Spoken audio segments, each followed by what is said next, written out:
యత్యదాచరతి శ్రేష్ఠ తప్తదేవేతరో జన.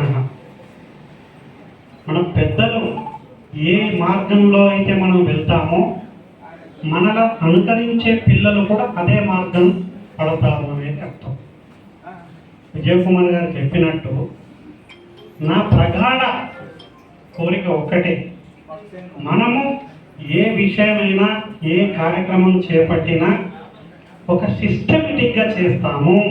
అది మన వెనకాల ఉన్న జూనియర్సు యువకులు వాళ్ళకు మార్గదర్శకంగా ఉండాలనేది నా తాపత్రయం తప్ప ఇందులో నా పర్సనల్ ఎజెండా ఏమాత్రమూ లేదు.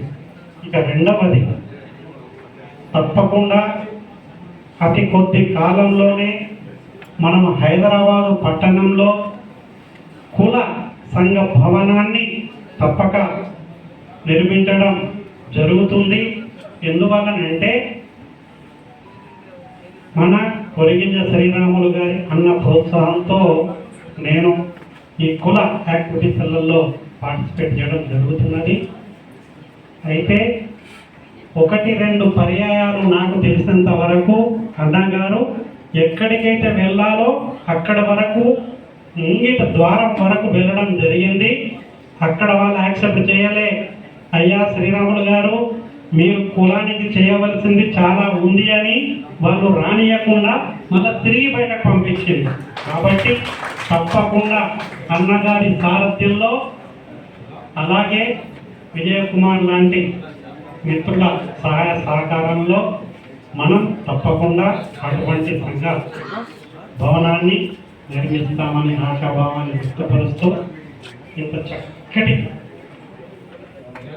సమావేశానికి నాంది వాచకం పలికిన మహబూబ్ నగర్ జిల్లా వాసులందరికీ పేరు పేరున ధన్యవాదాలు తెలుపుతూ, అందరినీ సన్మానించడం వీలు కాదు కాబట్టి మీ రిప్రజెంటేటివ్గా ఉన్న వెంకటేశ్వర గారిని సన్మానిస్తే తప్పకుండా మిమ్మల్ని అందరినీ సన్మానించినట్టుగా భావించవలసిందిగా కోరుతూ ఇంత చక్కటి సమావేశానికి ఉద్యుక్తులైన మీరందరికీ మరొక మారు ఒక వ్యక్తిగా తెలంగాణ వారాల సంఘ ఉపాధ్యక్షునిగా శిరస్ వంచి వందనాభివందనలు తెలుపుతున్నాను.